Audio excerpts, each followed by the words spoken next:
Hey everybody, my name is Sarah Kreger. I am an emergency physician and intensivist at UCLA. Today we are talking about pressors and vasoactives. And really, what we're talking about is vasoactives, because I think the terminology that we always use, calling it pressors, is both pharmacologically inaccurate, but also, I think, gives the wrong idea about what we're actually trying to do with these medications. So, we are really just going to call this lecture Vasoactives.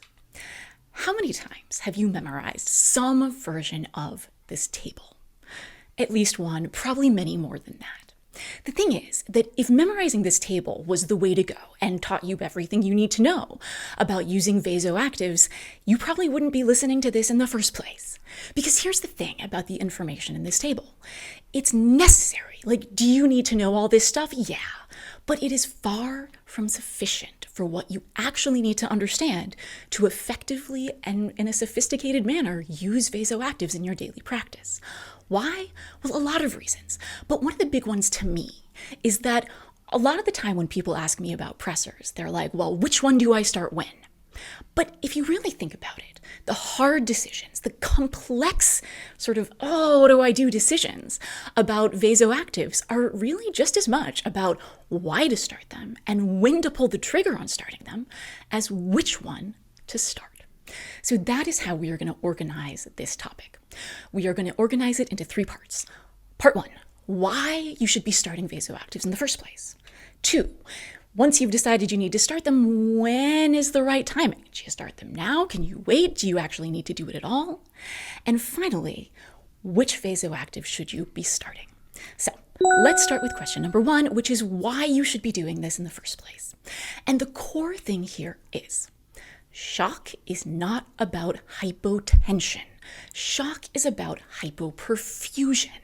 And this is what I mean when I say that even using the word pressors to describe this really just gets it in our head that, well, the patient's blood pressure is low, so I will start a pressor to fix the blood pressure. But that's actually not the goal here.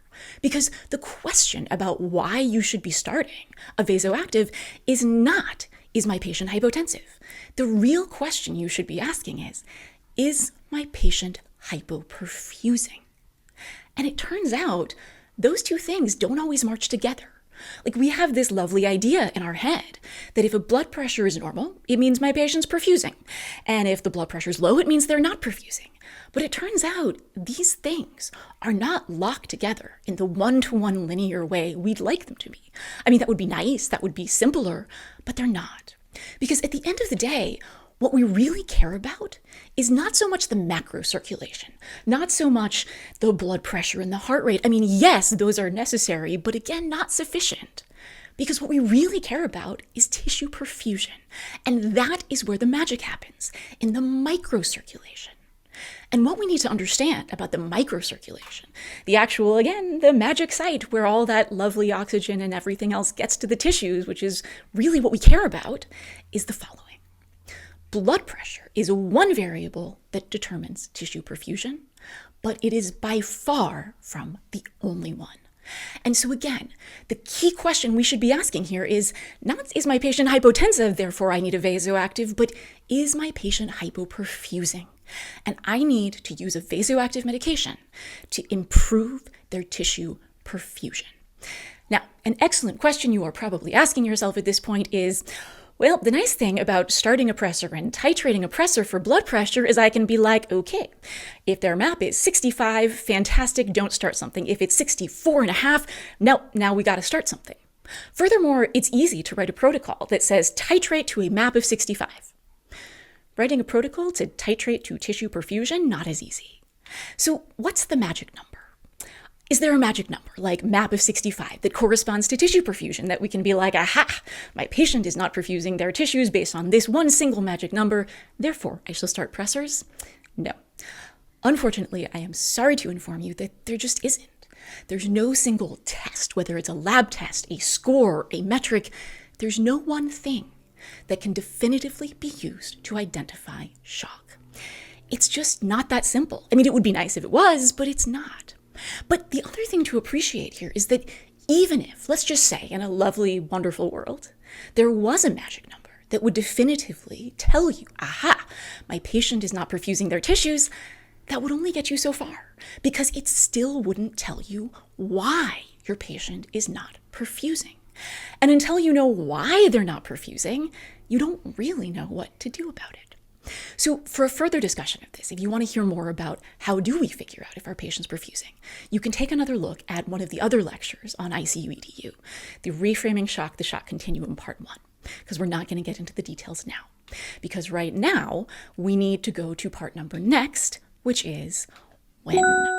So when do I know to start a vasoactive? I think the biggest question people always ask here is the fluids versus pressors question. And here's the thing. Something that's really important for us to keep in mind when we're asking ourselves this question.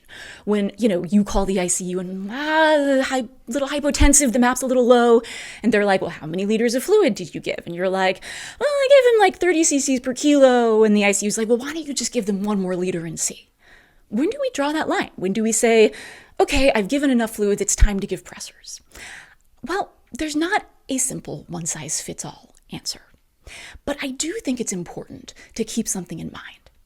Incentive structures, not physiological ones, but just hospital ones, doctoring ones, all the things that we're exposed to, there are very strong incentive structures to encourage us to use fluids over pressors. So number one, you don't have to put in a central line. I mean, as we'll talk about, you probably don't have to put a central line anyways, but inevitably somebody, whether from your attending to nursing to pharmacy, is going to lose their mind because your arm will fall off if you start your patient on pressors, not through a central line. Again, not true, but again, that's something people want us to think. 2, you don't have to call the ICU, right?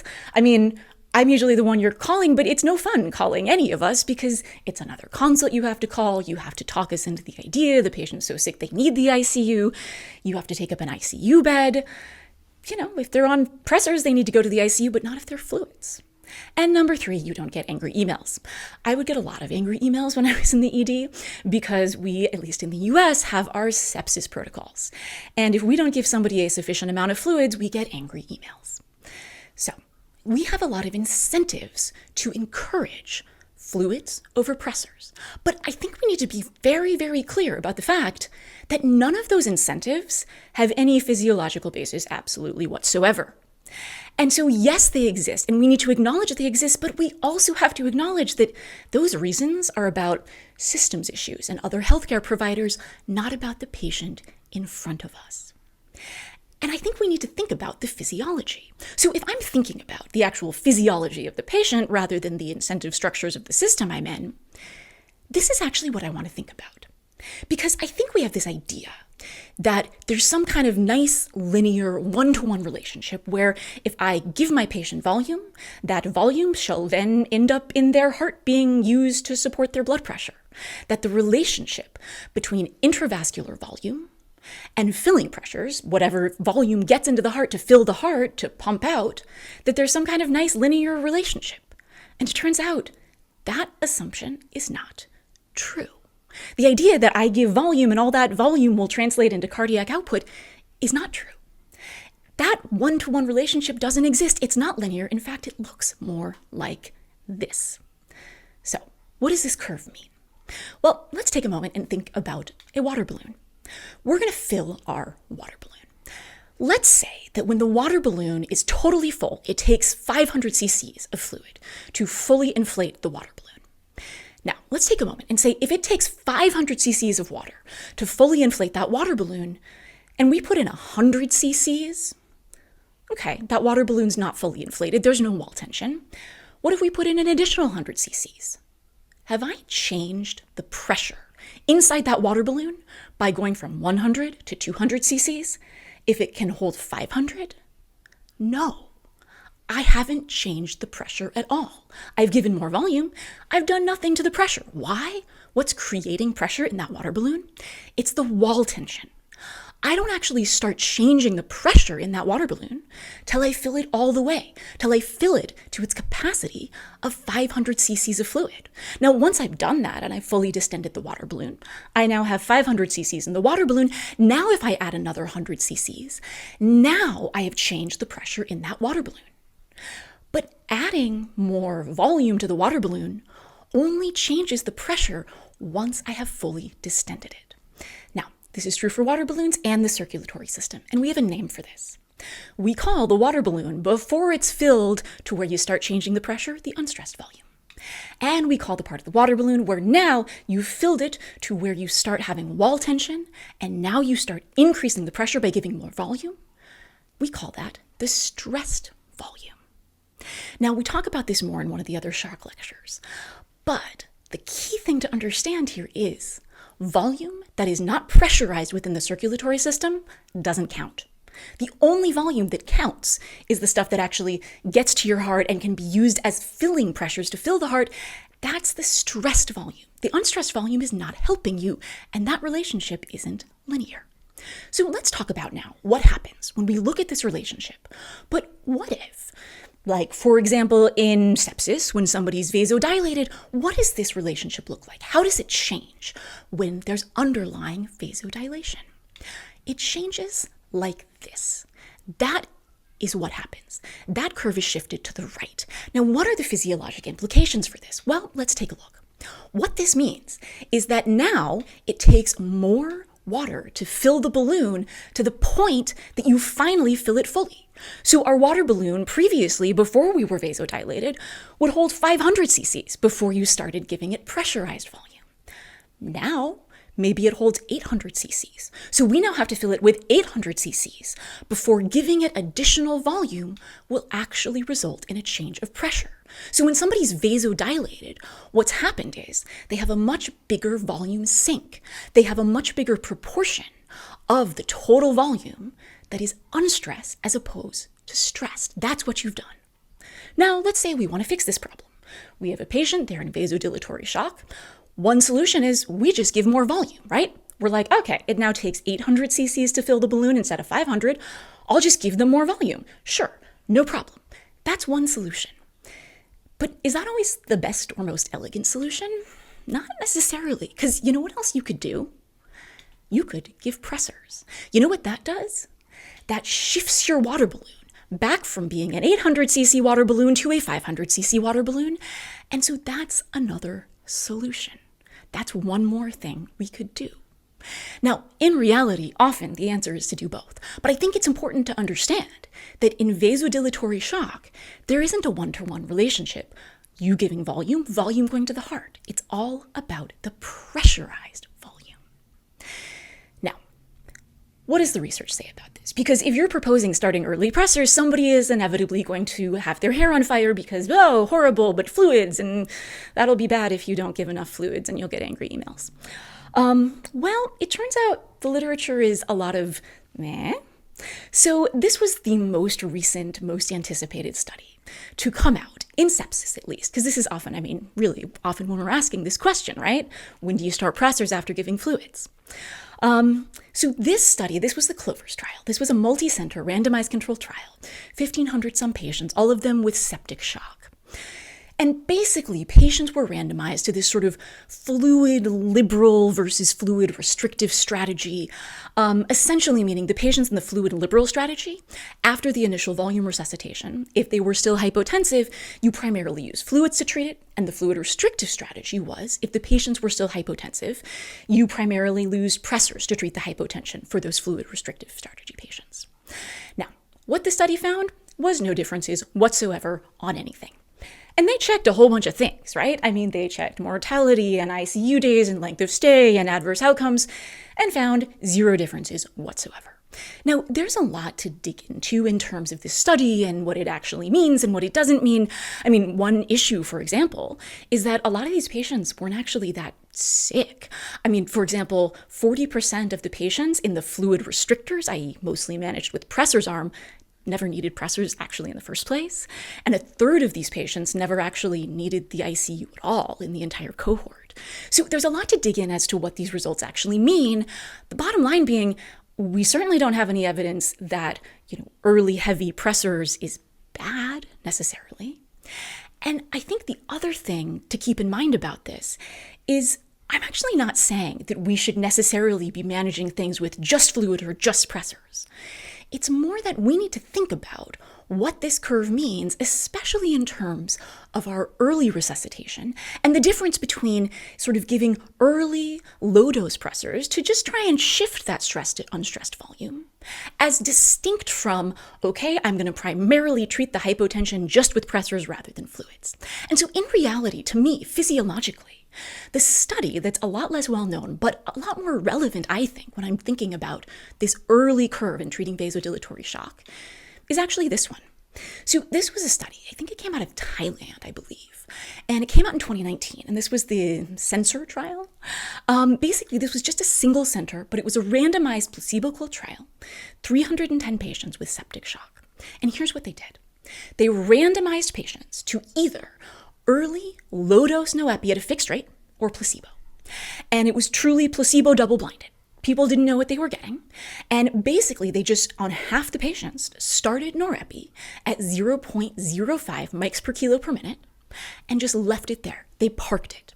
They weren't using pressors to sort of press the patient out of their blood pressure. They were just using them, the idea being to sort of shift that stressed and unstressed volume ratio. So what did they find? They didn't find a mortality difference. The study wasn't really powered to find a mortality difference, and they didn't see one.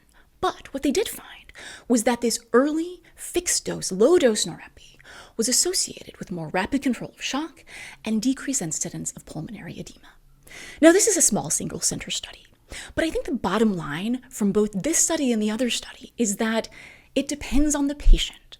That early pressors is probably not hurting your patients, and depending on the patient, it's not an unreasonable thing to do at all. We talk a lot more about this. If you go back to the fluid management lecture, we really get into this.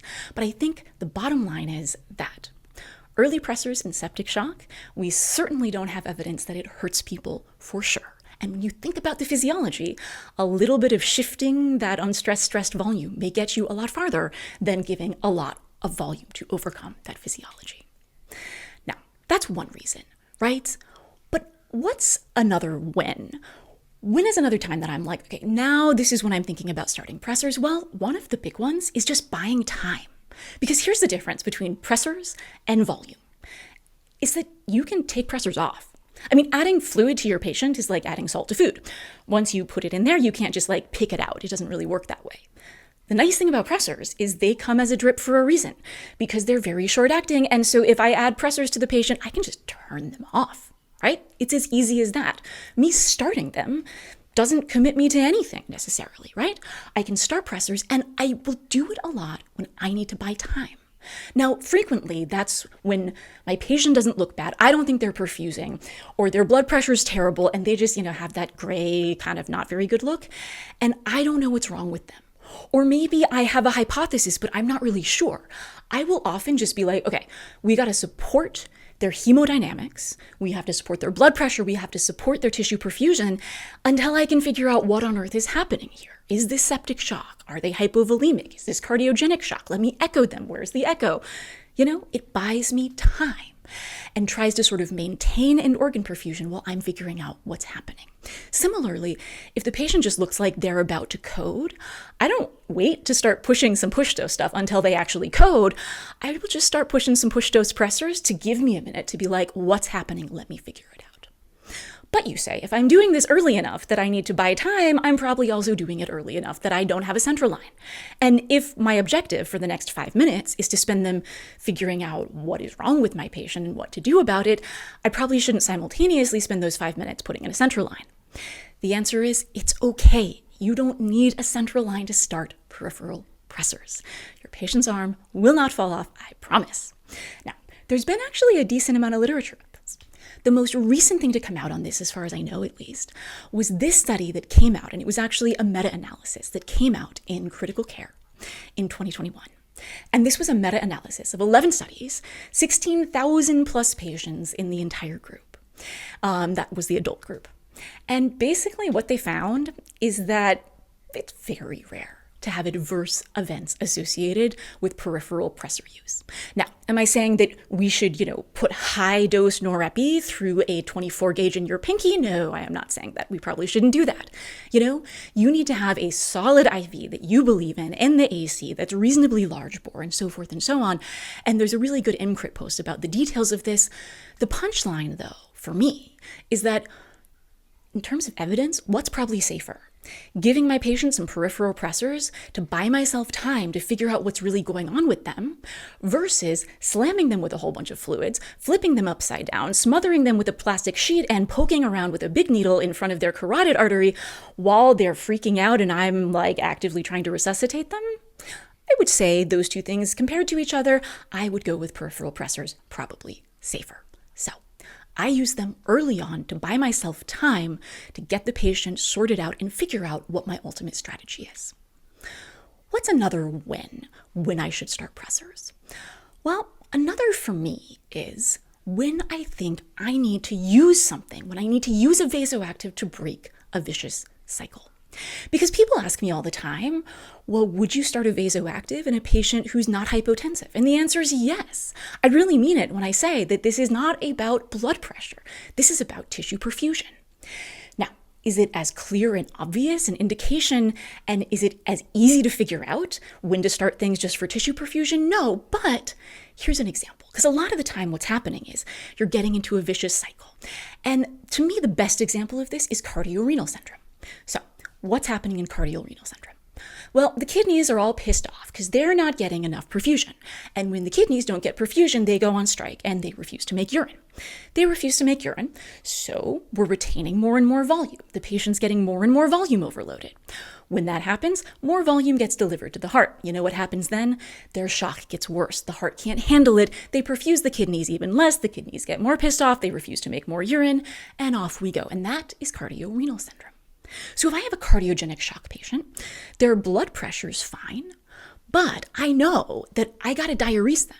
And I'm giving them sort of huge doses of Lasix and Diuril, and nothing's happening. Their kidneys are like, nope, we're not doing anything. We're still on strike. That's when I'll start maybe an inotrope. Now, maybe it's epi, maybe it's milrinone, maybe it's dobutamine, but I don't care what their blood pressure is because their kidneys have declared to me that they are not getting enough perfusion to make urine. And that is what's going to break this vicious cycle here. So I will absolutely start a vasoactive to break a vicious cycle like this, and this is one of the times that I do it.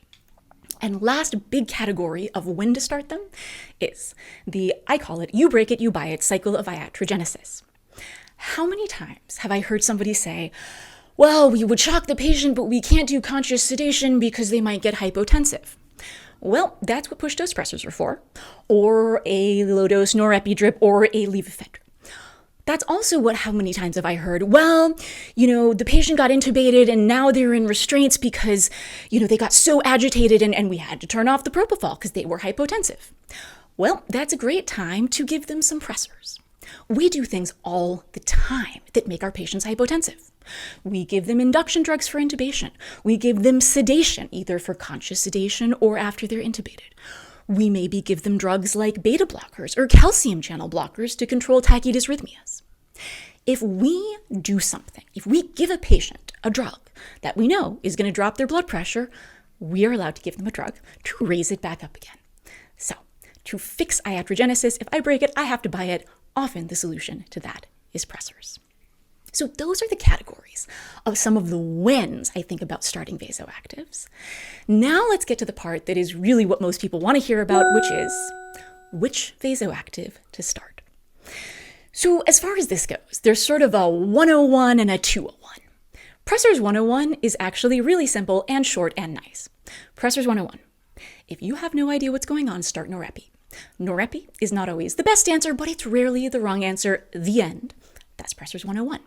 Because it's true. If I have no idea what's happening, that's the one I start. And we'll talk about why in a minute. But really, if you don't remember anything else, that's an easy one. If you don't know the answer, start norepi. But you're probably watching this because you want a little more depth. We want to talk a little bit about Pressors 201. So if we want to step up our shot game and start talking about Pressors 201, the first thing that we need to talk a little bit about is evidence-based medicine in pressors. And I think in a bigger picture way, evidence-based medicine in critical care resuscitation. But, the thing about pressors specifically is that in a way, it's a little easier because a lot of the time we truly don't know the answer. And I think pressor decisions are complicated. And when you really get into the sort of art and science of this, you realize it's really a very individual decision for every patient. So when I talk about Pressors 201, it's not a, what does the literature say? The best pressor is for every situation. So let me show you why. So this right here is a brief history of the evidence for pressors in cardiogenic shock. So back in 2010, there was the DeBacker study that came out where we were like, oh, wait a minute, maybe dopamine kills people with cardiogenic shock. That's kind of bad. Maybe we shouldn't do that. So then we were like, okay, maybe dopamine bad. So what else should we use? Well, we tried a norepi and dobutamine combo. We tried some epi, and then maybe we were like, norepi plus dobutamine looks better than epi. And then we were like, norepi and epi seemed like maybe epi not great after an acute MI. And eventually, finally, it took a while to catch on, but finally, a good almost 10 years later, we decided that maybe norepi should be first line in cardiogenic shock. And the European and American cardiology associations were like, we guess norepi is the first line, maybe the way to go. But can we do better? So then we started studying other things. Can we study milrinone? And so milrinone was looking pretty good for a while because, there was one study at 1 over dobutamine for adverse events. Then there was a meta-analysis that milrinone looked pretty good for both efficacy and safety. It looked fantastic. And then never mind, there was a randomized controlled trial where, just kidding, everybody's tied. And then finally, and most recently, a paper came out where we were like, okay, wait, just kidding. Maybe actually norepi kills people with cardiogenic shock. So we have come full circle, and essentially the answer right now is we don't know. This was a lovely review article on using vasoactives in cardiogenic shock and concluded the following. They did a very careful review of all the current literature, and it failed to show a significant benefit with any particular pressor, vasoactive at all. And so very reasonably, they're like, well, should be guided by physician experience, availability, cost, and most importantly, individual patient's response to therapy. Putting it better and more eloquently, this is one of my favorite editorials, partially because it uses one of my favorite quotes, the everything should be made as simple as possible, but no simpler. But I think this really sums it up right here.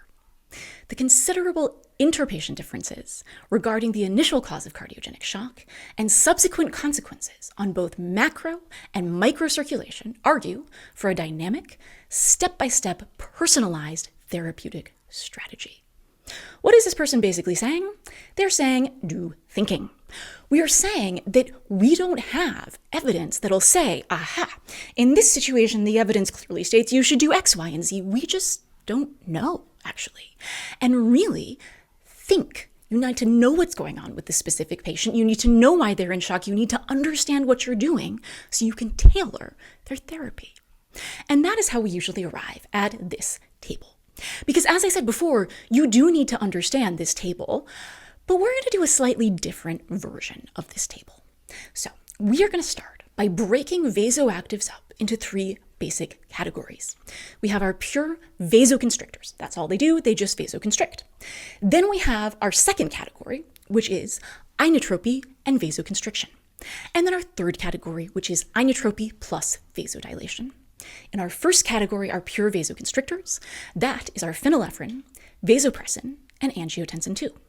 Our second category, where we get inotropy and vasoconstriction, that's norepi, epi, and dopamine. In our last category, the inotropy and vasodilation category, that is dobutamine, milrinone, and finally levosimendan, which I don't have available, but maybe is going to be becoming more available and becoming more interesting, so I'm including it. So that's the first thing to know. What clinical functional category are my pressors in? I also, though, find it helpful to know a little bit mechanistically what does what. Because categorically, we have our adrenergics, right? And so all of the ones that hit the alphas and the betas, you remember those you had to memorize in med school. Then we have other mechanisms. We have vasopressin, which hits our vasopressin 1 and 2 receptors. We have angiotensin, which is in the same system. It hits our renin-angiotensin-aldosterone system, right, and our angiotensin receptors. And then we have milrinone, which is a PD3 inhibitor, and levosimendan, which is calcium sensitizer. Now, why is this useful? I find it useful not to sort of take a multiple choice test, but sometimes if I'm like, my current strategy is not working, maybe I need to try something from a different mechanistic class.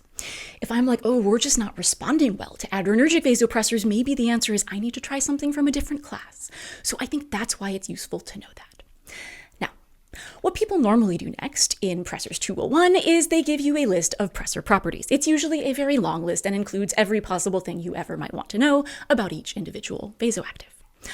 But I don't really think that's the way to go. I think big picture, taking a big step back, I don't really think that we should be going through every single property. Really, to me, it's all about what are the clinically most important pressor properties you need to think about when you're choosing A over B. And to me, fortunately, there's really two of them. One, how arrhythmogenic is this drug? And two, what does it do to my pulmonary vascular resistance? Because when we're talking about vasoconstriction in our big categories, we're talking about our systemic vasoconstriction, our systemic vascular resistance. But don't forget about our pulmonary circulation, our pulmonary vascular resistance. And that's important because pressors don't act the same always on the systemic and pulmonary circulations.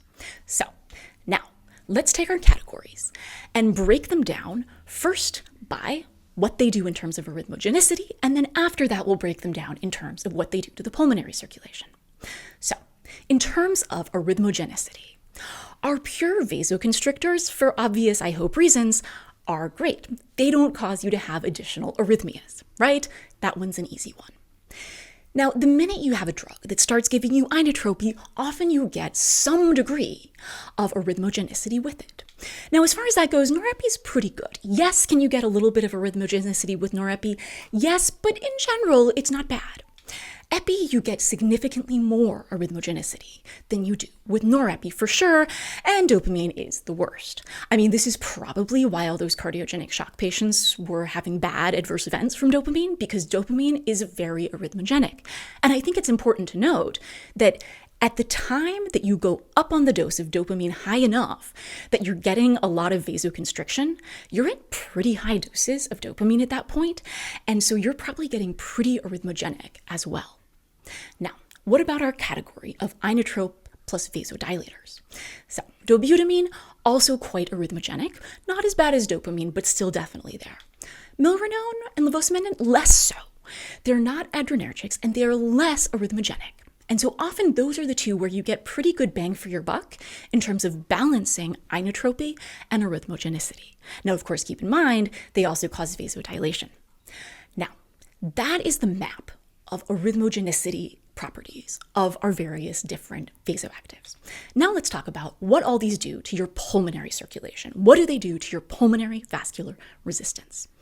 So, in our category of pure vasoconstrictors, it turns out phenylephrine and angiotensin also pretty robustly vasoconstrict the pulmonary circulation, right? They vasoconstrict the systemic circulation and they vasoconstrict aggressively the pulmonary circulation. So not that good because your right heart does not like vasoconstriction. It does not like elevated afterload. That doesn't help.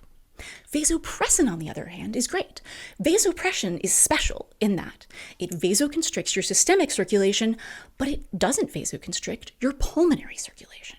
So vasopressin can be a very good drug to use in patients with pulmonary hypertension and RV failure who you need to support their systemic blood pressure without increasing their pulmonary pressures. What about drugs in the category of inotropy and vasoconstriction? So norepi has alpha-1 and beta-1. And those two balance out, but the alpha-1 definitely causes some vasoconstriction of the pulmonary vasculature for sure. Now, a lot of this you're going to get at the higher doses, but norepi with all that alpha-1 can cause some pulmonary vasoconstriction. Epi, on the other hand, is a bit better. Why? Because the difference between norepi and epi is that epi also has the alpha-1 and the beta-1, but epi has the beta-2 as well. And that beta-2 balances out that alpha-1. And so especially at lower doses, like less than maybe 0.2 mics per kilo per minute, Epi is actually pretty good for the pulmonary circulation. Now, if you go up way high on the dose, now you sort of start getting alpha acting a lot more than beta 2, and then you get more pulmonary vasoconstriction, but at the lower doses of Epi, actually it's not bad. Dopamine also does badly. Dopamine does not do good things in terms of the pulmonary circulation, so you're beginning to see why dopamine's not our favorite pressor. Now, what about the category of inotropy plus vasodilation? Well, these guys are pretty good. So dobutamine actually, just like with the systemic circulation, can vasodilate, if anything, the pulmonary circulation. Milrinone. So pulmonary circulation loves milrinone. The right heart loves milrinone.